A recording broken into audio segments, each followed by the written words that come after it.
नमस्कार, मैं आरबी सिंह यादव और आप देख रहे हैं मेरा YouTube channel RB Singh Yadav editor. आज मैं आपको फर्जी टाइप से और झोला छाप जो लोग डॉक्टरी करते हैं उनके बारे में विस्तार से बताऊंगा। आज मेरे पास एक सज्जन है जो ऐसे ही झोला छाप लोगों के शिकार हुए और उनकी फर्जी तरीके की जड़ी बूटियों वाली दवाइयों से अपना जहाँ लाखों रुपया बर्बाद कर गए और उसके बाद फिर जब ठीक नहीं हुए तो वो रिएक्शन कर गई दवाएं और उसके बाद फिर उन्हें दिल्ली का हरियाणा का जो मेदांता हॉस्पिटल है वहाँ जाकर के उन्हें रिलीफ मिल पाया। ऐसे ही एक सज्जन है मेरे सामने, मैं उनका परिचय अभी उन्हीं के मुंह से कराऊंगा। वो कौन है, क्या है, कहाँ से और उनके साथ क्या क्या गुजरी वो सारी चीज़ें बताऊंगा। दूसरा, फिर जब वो एफआईआर करने के लिए घूम रहे हैं पिछले कई महीनों से, तो उनकी एफआईआर भी नहीं लिखी गई। पुलिस को जो पत्र दिए और यूपी सरकार के कई कैबिनेट मंत्रियों की सिफारिश भी की करवाई, लेकिन आज तक ना तो एफआईआर हुई और ना जांच रिपोर्ट बताई गई कि उनके प्रार्थना पत्र पर क्या हुआ। आपका शुभ नाम क्या है? गोपाल सिंह। अच्छा, आप बताइए कि आपके साथ क्या हुआ, पूरी कहानी बताइए। मतलब सर ये था, मेरे घुटनों में दर्द होता था बुरी तरह से। जी जी। तो मुझे राहुल शर्मा डॉक्टर आगरा में मिलते हैं क्या? उसका फोटो दिखा दीजिए मेरे को जरा, ऐसे करके। फोटो नहीं है उनका, मतलब नहीं, कोई कार्ड वगैरह था ना? कार्ड है वो वो यहीं तो लगा था।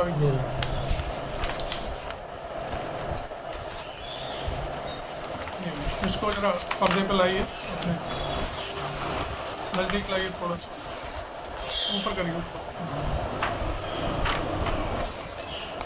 ऐसे करके दोनों को पकड़े। ये कोई सज्जन है, क्या नाम था इनका? इनका नाम है PD Sharma, doctor PD Sharma. अच्छा, बस ठीक है। तो आगे बोलिए, ऐसे रख दीजिए।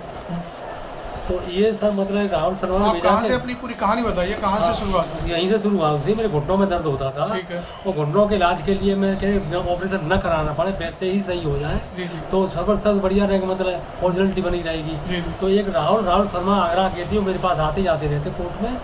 वो मुझसे मिले कि मेरे पिताजी लॉयर भी हैं? हाँ, लॉयर, वकालत भी करता हूँ। हाँ। वो मेरे पास आए कि मतलब है कि मेरे पिताजी इसने सही कर दिए और एक डॉक्टर है और जब बस में खिलाते हैं, देते हैं और मतलब चिलम सी होती है उससे वो निकालते हैं, मतलब मवाद निकाल देते हैं घुटनों में से और फिर उसे दवा देते हैं और सही हो गई मेरे तो पिताजी 1 महीने में। और नहीं दे तो नहीं सही होता तो पैसे रिटर्न कर देते हैं। तो मैंने कहा ऐसा है मिल रहे तो मैं भी खर्च कर दूँ, कोई दिक्कत नहीं है। तो मैंने उसके चक्कर में खर्च करता रहा, मतलब वो जड़ी बूटी बताते रहे। मैं बैंकों से पैसे कब की बात है ये बताइए? ये 27/12/2020 से स्टार्ट हुआ। 2020 से और 21 तक ये चला सर। ये 21 आपने उनकी क्लिनिक नहीं देखी? क्लिनिक मैंने कहाँ बैठते हैं क्या नहीं, ये भी नहीं देखी। मतलब उन्होंने घर पे ही सर्विस दिया? घर पे ही सर्विस दी उन्होंने, मतलब वो घर पर सर्विस था। जड़ी बूटियाँ भी खरीदवाई और मेरे साथ भी गए और उन्होंने मेरे फ़ोन से मोबाइल से संपर्क साधा। अच्छा। कि आप जड़ी बूटियाँ ले भी रहे हैं, वैसे ही नहीं तो कह रहे हो। हाँ। तो मैंने सब उसको बताया और एक डॉक्टर जैसे बात करता है उससे ऐसे करी। और आयुर्वेद भंडार से भी मैंने उनसे बात कराई कि हाँ जी मेरे पास कितने की दवाइयाँ आप खरीद? उसने 3,20,000 मुझसे खर्च करा लिए, मतलब 1-1.5 महीने के अंदर। और वो दवाइयाँ कहाँ से खरीदी? दवाई मतलब कुछ तो जाते खरीदी थी नगलापति में, आयुर्वेद भंडार है। अच्छा।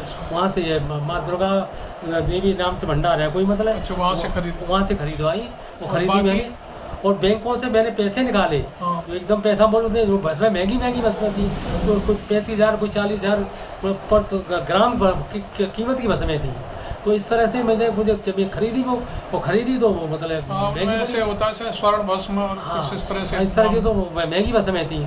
तो 1-2 तोला ग्राम बताए तो 1 तोला बहुत के आते थे, मतलब तो आधा ग्राम खरीदा। दवाइयों से कुछ फायदा मिला? फायदा बिल्कुल भी नहीं मिला। फिर मतलब मैंने मुझसे फ़ोन किया, मुझे कोई फायदा नहीं। खाई आपने? जी मैंने 1.5 महीने खाई, 2 महीने के। अच्छा, उसके बाद फायदा नहीं। फिर मैंने कहा कि मुझे कोई फायदा नहीं हुआ है, मैं कैल्शियम चेक कराओ। तो मैंने कैल्शियम चेक कराया, कैल्शियम मेरा पूरा था घुटनों का। मतलब यहाँ पर कराया हॉस्पिटल में कराया, मतलब ये नहीं वो कहीं भी ठीक है। उसके बाद फिर मतलब कि उनको बताया मेरे कैल्शियम सही है, मेरा बीमार हो रहा हूँ, मेरे दर्द होता है। बुरी तरह से चेस्ट में दर्द हो रहा है, हार्ट में दर्द हो रहा है, ये क्या दिखा निकला ये दवा खाने से? दवा खाने से। तो उन्होंने कहा नहीं ऐसा नहीं है, आप सही हो जाओगे। फिर उसने फरवरी से मेरा 2022 से 21 से मेरा मोबाइल फ़ोन उठाना ही बंद कर दिया। तो तब से मैं भागता फिरा हूँ प्रशासन के पास। नहीं, फिर वो आप वहाँ गुड़गांव कब गए? गुड़गांव गया था मैं। गुड़गांव तो मतलब मतलब उसके जब तबीयत बिगड़ी तो? तबीयत ज़्यादा ख़राब हो गई मेरी। मतलब मेरे घुटनों के भी ऑपरेशन मैं जयपुर में कराए थे, घुटनों के भी ऑपरेशन हो गए। इसके बाद भी मैं सही नहीं हुआ, तो मैं यहाँ भर्ती आगरा में भर्ती था, स्पंद गोलों हॉस्पिटल भर्ती रहा। फिर यहाँ से मुझे रेफ़र कर दिया गया। मुझे होश ही नहीं रहा, मेरी ज़िंदगी बिल्कुल मतलब ये मर जाएंगे, बच नहीं सकते। उसमें स्टेज में मुझे एम्बुलेंस लेकर के नहीं है, मैं वेदांता गए, वेदांता में एडमिट नहीं हो पाया। तो मैं मेट्रो हॉस्पिटल है बगल में ही, 2-5-6 किलोमीटर दूर, वहाँ मैं एडमिट किया। 3 दिन वहाँ रहा, 13 दिन फिर वहाँ वेदांता हॉस्पिटल रहा। अच्छा। तब कहीं मुझे वेदांता में फिर आखिर में पहुँच गए? हाँ, तब मर कहीं बच पाया, उन्हें बच ही नहीं जाती। उस पर कितना खर्चा हुआ लगभग? मतलब सब मिलाकर 18-20 लाख रुपये खर्च हो गया, जो उससे लेकर अब तक मेरे घर इतनी पैसा मेरे बर्बाद हो गया मेरी ज़िंदगी। वहाँ से आने के बाद फिर आपने ये एप्लीकेशन वगैरह दी? हाँ, इसके बाद एप्लीकेशन दी, पहले भी दी मैंने सर। मैंने थाने में पढ़ने से पहले? हाँ, थाने में एम्स से जाने से पहले। हाँ। पहले एम्स में ही गया, इनसे पहले मैंने थानेदार को दी, एसएसपी को दी। हाँ। और फिर बिगड़ते ही गई तरबियत। तो फिर जब वहाँ वेदांता से आने के बाद फिर मैंने तब ये कमिश्नरेट आ गई तो पुलिस आयुक्त को दिया करके दिया। पुलिस आयुक्त को 2023 में दिया। 23 में देने के बाद फिर मंत्री जी से लिखवाया मैंने। ये वाली चिट्ठी और हमें दिखा दीजिए जरा, बस यहीं से दिखा दो उनकी टिप्पणी। उनकी टिप्पणी ये देखिए, शायद ये एक एप्लीकेशन है जिस पे मंत्री जी हैं जयवीर सिंह, शायद जयवीर सिंह है, उनकी ये टिप्पणी है पुलिस कमिश्नर के लिए। ऐसे ही शायद बेबी रानी मौर्य की भी एक चिट्ठी है। हाँ। उसको भी वो दिखाएंगे। तो कहने का अर्थ यह है कि जब इतनी सरकार के बड़े बड़े मिनिस्टर हैं, कैबिनेट मंत्री स्तर के मंत्री हैं, और उनकी जब ये पुलिस नहीं सुन रही है। देखिए, ये मिसेस बेबी रानी मौर्य हैं, आगरा की मिनिस्टर हैं वो इस समय, और आगरा देहात सीट से विधायक थी, मंत्री पद मिला है। तो अब कहने का अर्थ है कि अब ये दो मंत्री सिफारिश कर रहे हैं इनके लिए, तो इनकी एफआईआर लिखो, और एफआईआर में जो मैंने प्रार्थना पत्र दिया है उस पर क्या हुआ, उसके लिए उन्होंने आरटीआई भी डाली। तो इनको पुलिस ने ऐसा जवाब दिया जिसका कोई न तो सिर है न पैर है। वो जवाब ये दिया कि दूसरे की जानकारी हम आपको नहीं दे सकती। अरे भाई, इनके साथ घटना घटी, ये उस आदमी से प्रभावित हैं, तो फिर इन्होंने अपने ही प्रार्थना पत्र की पुलिस से जानकारी मांगी है, तो उन्होंने गलत सलत जवाब दे दिया।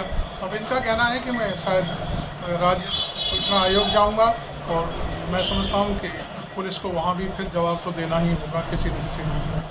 तो और कोई प्रॉब्लम हो तो और बताइए, फिर मैं ये वीडियो बंद करूँगा। हाँ, जब ये मतलब बेबी रानी मौर्य ने मोबाइल से भी कहा इंस्पेक्टर को, उन्होंने फ़ोन से भी कहा, लेटर लिखा भी और कहा भी। अच्छा। कैसे इनकी मदद कर रहे हैं, वे मिलने वाले हैं, लेकिन उन्होंने कुछ भी नहीं सुना। हाँ। और इंस्पेक्टर से भी मिलाया, हाँ। दरोगा से भी मिलाया, लेकिन किसी ने कोई जांच करके नहीं। अब आप देखिए कि ये उस पार्टी की सरकार है, उसी पार्टी के ये शायद मुझे इनकी बातों से लग रहा है सदस्य भी हैं।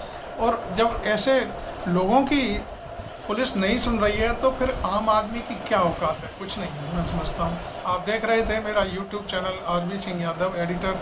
आप मेरे चैनल को सब्सक्राइब करें, और इस जो फर्जी डॉक्टर घूम रहे हैं इनसे बचने के लिए अपनी टिप्पणियाँ भी करें मेरे वीडियो पर, और लोगों को सतर्क भी करें, और एक प्रेरणा भी दें कि भाई ऐसे डॉक्टरों से बच के रहें। तो मैं ये वीडियो बंद करता हूँ। ठीक है, थैंक यू।